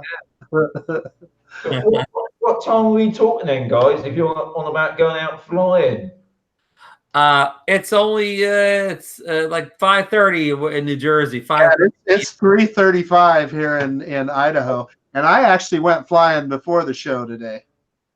Yeah. Marcus flies. You pretty much fly every day, right, Marcus? As much as I can. I mean, it's just like Shaun was talking, weather dependent. I mean, we've in fact, I don't know if this is of interest to anybody, but we've had the wettest month of May since 1896 in Idaho. Typically doesn't rain as much as it has lately, so that's slowed me down a little bit. But wow, today was beautiful. I went out to the park. I took the Anafi out there and did a waypoint mission with it and tested some other things. That is just a phenomenal product. That Anafi, the flight controls on it are so precise. It is so easy to fly, and I'm pretty clumsy with the sticks. I'm not a great drone flyer, but even that Anafi makes somebody like me look good. I mean, I really haven't had it long enough to say 100%, Shaun, but I may under a certain price point, I may recommend the Anafi as the best drone under I don't know, again, and I don't know the euros, but for a certain price point, the Anafi may be the best bang for the buck. I mean, if you have to have obstacle avoidance, that's a deal breaker. Yeah, you go with the DJI product, but if you're, if you're not somebody that relies on obstacle avoidance a lot, I mean, it has a lot of great features. I'll make it easy on you, Ron. I would say that it is the best drone under $600, especially if you're a traveler. If you want, like Shaun, you made that video where you showed your equipment and stuff you had to take with you. Well, again, the Anafi's as light as the Spark, but yet it has things the Spark doesn't have. It has, like, again, obstacle avoidance is the big thing this has over it, but that has the 4K camera, the HDR video, like the dolly zoom, the camera that points up, the real good zoom. I mean, the zoom on that thing, I mean, for the money, that zoom is incredible on that. It's a Wi-Fi drone still, isn't it? Yes, it doesn't have a OcuSync technology. It is, but let's add. Did you saw Chris Wade's flight the other day? The QC guy is what he goes by on YouTube. He took his Anafi out 2 miles, and it came back with 4% battery, so he was pretty close getting back. Hey, Ron. Bill Thomas has got a lot of comments there. I think he's saying that the Spark 2 is going to be here. Then let's see, what was the other one I noticed that he had written up there? He thinks the Anafi can easily compare with the Mavic Air. And that's, I mean, the Mavic Air has the obstacle avoidance. That's the big thing it has over the Anafi. I don't really think it has a whole lot otherwise. I think battery life and video quality are pretty similar, and of course the Mavic Air, you'll pay a lot more money. Have you taken a look at the Mavic Air at all, Shaun? Yeah, I mean, the guys from the UK brought over. Well, like I said before, Terry's got the Mavic 2 Zoom, but I'll be honest, the Mavic 2 Pro with the Hasselblad camera, that is amazing. I mean, the photo quality. I mean, one of the guys that brought it over was a proper photographer. The quality and it. I mean, okay, maybe it was in 4K, but it was so much difference. And he flew it out a long distance. He come back in, yeah. But you're paying for it. This is the thing, isn't it? If you want quality, that Mavic Pro 2, especially the Hasselblad camera, was amazing. I personally don't think the zoom's much point really, because you can still zoom in with your 4K on your edit, but the picture quality on that. But then, like I said, you're paying for it. If somebody give it to me, I would have it. Well, so I can attest to what you're saying. I just recently got the Mavic Pro Zoom after waiting, No, you didn't get the Zoom. You got I thought you got the Hasselblad. About the Hasselblad one. And I mean, I used to really edit my color correct my video a lot on the Mavic, one. I would get in there and I would really spin the color dials and fix everything. The Mavic 2 Pro video is so good that I don't really do much correction anymore. Just all camera. It looks like it's 95% where I want it right out of the camera. Very little editing has to be done with the video. Even in low light, one of the guys that come to the mine in low light, the picture quality on that was, amazing. Yeah. And I can attest to that too, Shaun. I was on a vacation in Florida in April, and I met up with Bill, the drone reviewer, and we went out to the beach and flew our Mavics. He had the Mavic 2 Pro at that point. I still had the Mavic Pro 1, and we were standing right beside each other, flying kind of near sunset. And I looked over at his screen, and like you said, the camera on that one was so much better in low light. He had so much more light in his screen than I did on mine. With that Hasselblad camera, so I could see it. Just us standing side by side with our drones in the same place, and we had the same setup, same controller, same iPad Mini 4. So everything was the same except for that camera. I mean, there's another drone that sort of equals that, and that's the Auto Evo.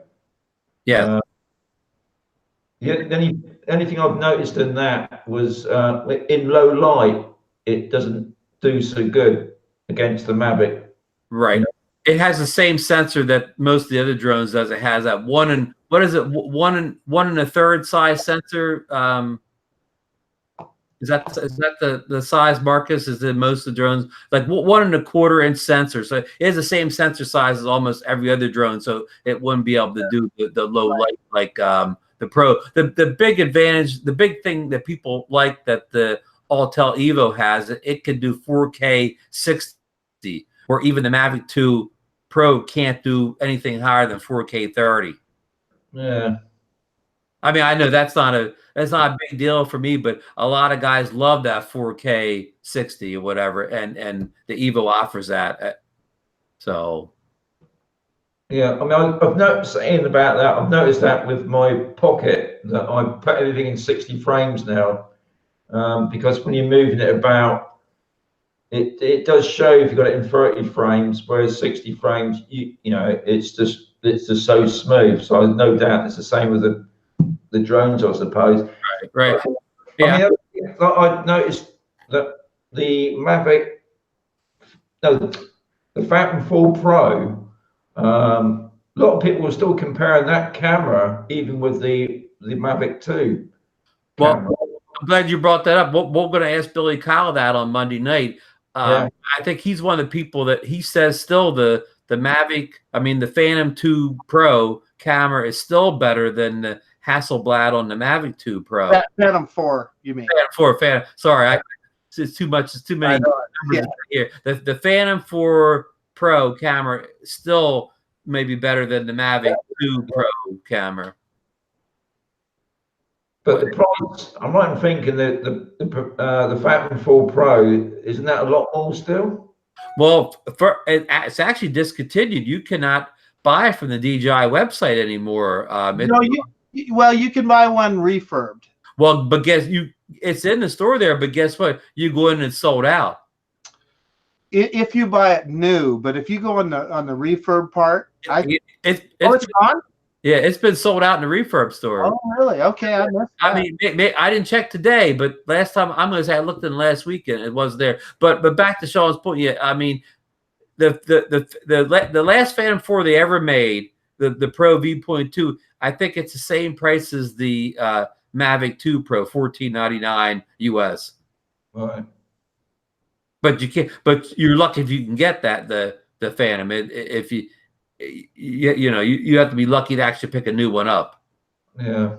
Because it's well, you remember DJI had that scandal where their employees were buying parts from people and paying, actually paying more money than the parts were and pocketing the money. And I think that some rumors say that caused a scarcity in the parts because that connection was gone because I guess they wouldn't deal with the people that were, the company was on the other side of scamming them by overcharging for the parts. So supposedly it's a parts issue. Not that I doubted you, Ron, but I just went on and checked, and you're right. No, I'm glad I want to be accurate. No, I'm glad Marcus did that. I'd rather have you prove me wrong than me be inaccurate. I was mostly just having fun giving you a hard time, but whatever. We strive for accuracy on this channel, Shaun.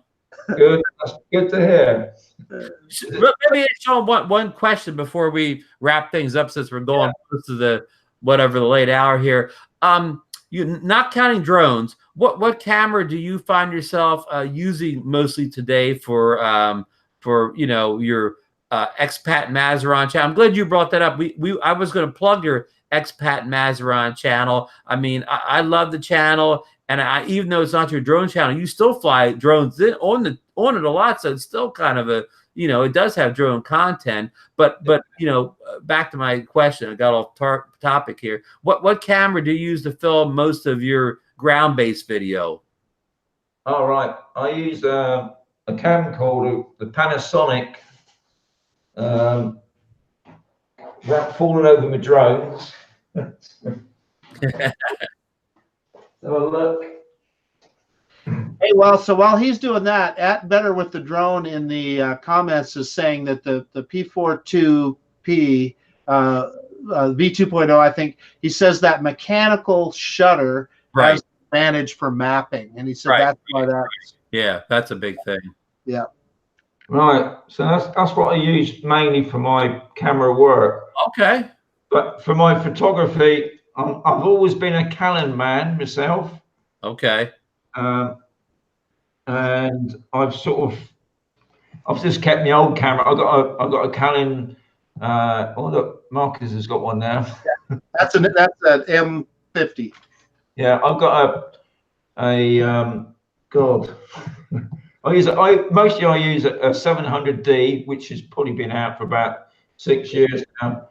But I had to buy a full frame camera, an A6.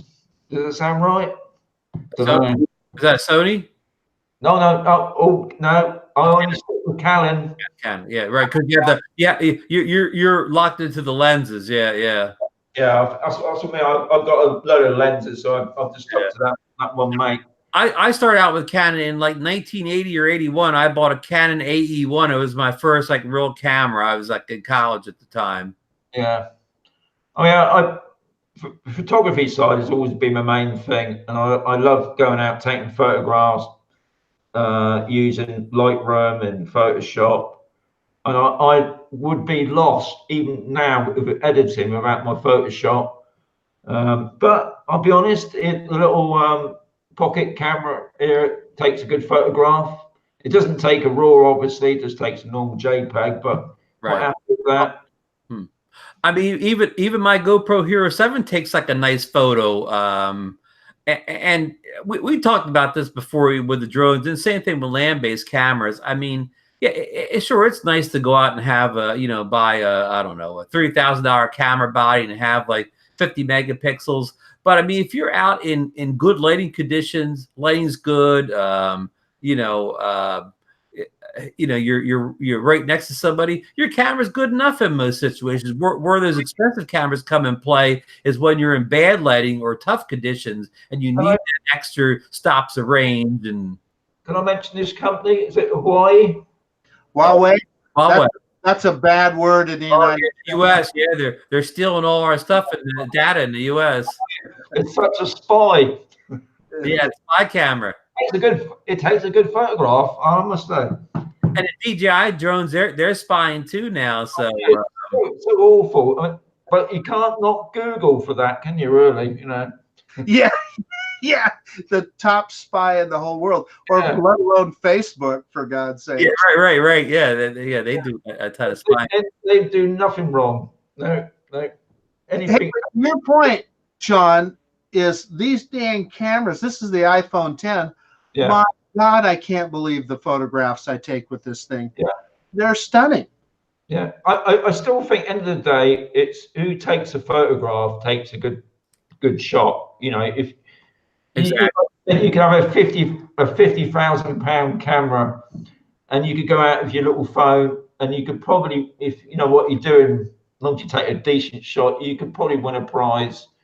I don't know, a cheap $50 phone, I suppose, isn't it?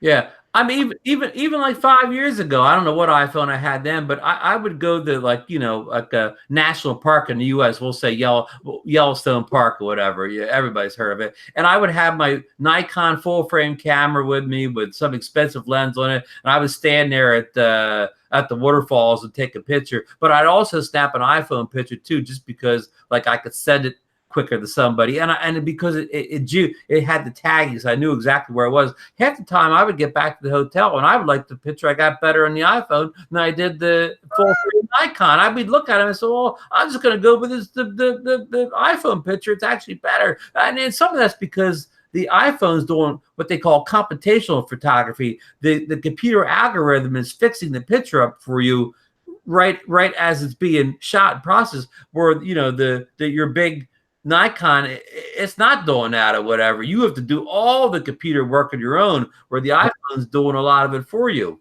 Yeah. I'm not knocking Android anybody or Android doing the same thing. No, nothing wrong with Android, but I'll be honest, Marcus has turned me over to the Apple. He's joined the dark He side. on the dark side got the iPad. Well, yeah, I mean well, pretty much it's almost anybody you talk to. They all use the iPad Mini 4. None of the I tried with the Android tablet. Shaun and I have talked. We can't go on about this forever, but Shaun and I have talked a lot about the Litchi app, and you were using an older what is it, like Amazon a tablet with it at one point, and then it quit working and so on. But folks out there, if anybody doesn't know about the Litchi app, go and watch Shaun's old videos where he demos the Litchi app. He's done as good a job demoing the Litchi app as anybody I've seen on YouTube. I mean, he's covered, and it works very well on older drones like the Phantom 3s and the Spark or whatever. But Hey, Ron, I need to interrupt you for just a second. John Coopy just joined us. Oh, hello, John. Thanks. John had the, I think he was today. Something was going on with his house. They were still moving stuff around, so he didn't know if he could stop in. But thanks for going in. But he's the guy that needs to go over to Spain, and Shaun needs to take him out there to FPV City. What do you call it, Shaun? The half-built city to fly the FPV drones through. Yeah, that's right. It's not obviously called FPV City, but it's a golf resort that never got finished. It never intended to get finished. It wasn't even given permission to be built there. But unfortunately, here in Spain, it's all about corruption. We wouldn't know about that in the U.S. Nowhere else in the world is corruption more than Spain. I hope we don't get shut down by saying that. Shaun, do you fly those little FPV racing drones? I'll be honest. It amazes me how those guys do it. I'm blown away. I've been to a lot of the racing events. I wouldn't be able to do that at all. Moving the stick, it'd be gone. Hey, so some of the most entertaining video. If you want to watch some entertaining videos, and that's when Digger 360, Steve Dennett, started A, building his own, and B, flying them. Oh my God, was that fun? And Shaun got to sit there right next to him and laugh the whole time. It is. I mean, I think Steve's given up on the racing drone now because it's just too fast, Well, he lost one of them, right? One of them flew away on him or something. Yeah. His Grand Prix, he called it, his racing car supreme, just flew off. I think the other one that he was building, you do need to know the tech, the understanding how it all works. Me and Steve have both admitted that we just don't know what we're doing. It's so difficult. It's all right if you know how you can build your own drone and get all those props set up properly. No, it's for somebody who doesn't got no clue how to do it. You got no chance. Yeah. But no, I would never want to buy one. I mean, they fascinate me, and I admire the guys that fly it. But to me, I like to stop the sticks and watch the drone hover. There you go. You and me both. Hey, so we're about 2 hours in here. Yeah. So, before we wrap up, is there anything else you would like to discuss or bring up or plug or anything, Shaun? Feel free to mention any projects going on. Or the only thing I want to plug, I suppose, is obviously the drone seekers. And the drone seekers, mainly what I've been on about over the past 6 months, is about getting groups of people together, really. I'm not too worried about if it's drone seekers or drone seeker, Yorkshire drone seekers, things like that. But getting groups of, and girls and boys getting together, going out as a group, flying. Because I think another thing that, especially in the UK is going down the road of anti-drones. You probably heard about the Gatwick thing and things like that. Yeah. The police are getting more and more powers now, but I think if you're a group of people going out flying, you've got proof of where you are, because this seems to be another thing with the police now, that they can pull you in, but you can say, well, you know, we've got proof that me and so and so had gone out flying wherever. Whereas if you're going out flying yourself, you know, you've probably got more. I think the other thing is really going out with other people. People can say, well, if you've been to this place, you know, I don't know where this is. This is a great place to fly. And also it's making friends. And at the end of it, it's going back, having a bit of a laugh, having a drink and something to eat. So yeah, Shaun the Road Seekers. Mushrooms, Shaun. Shaun, when you know, for the replay of this, I'll put the link in the show notes here where they can buy the Drone Seekers t-shirts. Yeah. We'll get that link in there for you for the t-shirts. Yeah, that's on our website, which is we'll put that in the link of the video. Maybe I'll even throw a card up with that link to your website. Okay. Yeah. And I'll try to link both your YouTube channels in here, the Expat and Mazaron and the Drone Seekers. Now, Matt, you know, you mentioned a couple times that what is Mazaron, the actual town you live in? No. Mazaron is what?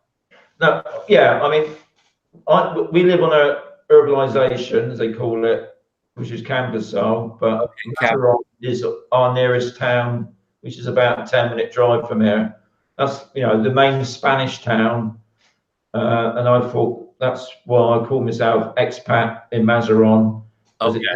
That surrounding area, not just in one fixed place. I got you. Has a better ring than Capasol. Yeah, it does. Yeah, it sounds a little bit better, doesn't it? Yeah.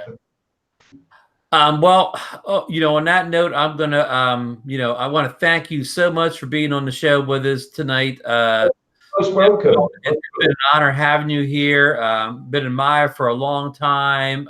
You know, just love everything you do. Your Lychee videos. You know, the way you organize the Drone Seekers, the great community. So I just can't say enough about what you've been doing, and you know, said. Can't thank you enough for coming on the show tonight, and hopefully sometime in the future we could have you back on another episode.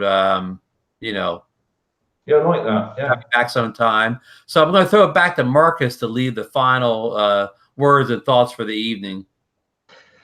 Well, again, I'm just going to echo what Ron said. Shaun, thank you so much for coming on, and you know, it really, I'm really having fun with the Drone Seekers and have from the very start. So really enjoy the content that you're putting out, and not only that, but how it's spreading around, and you see other people getting into the spirit of it and the same thing.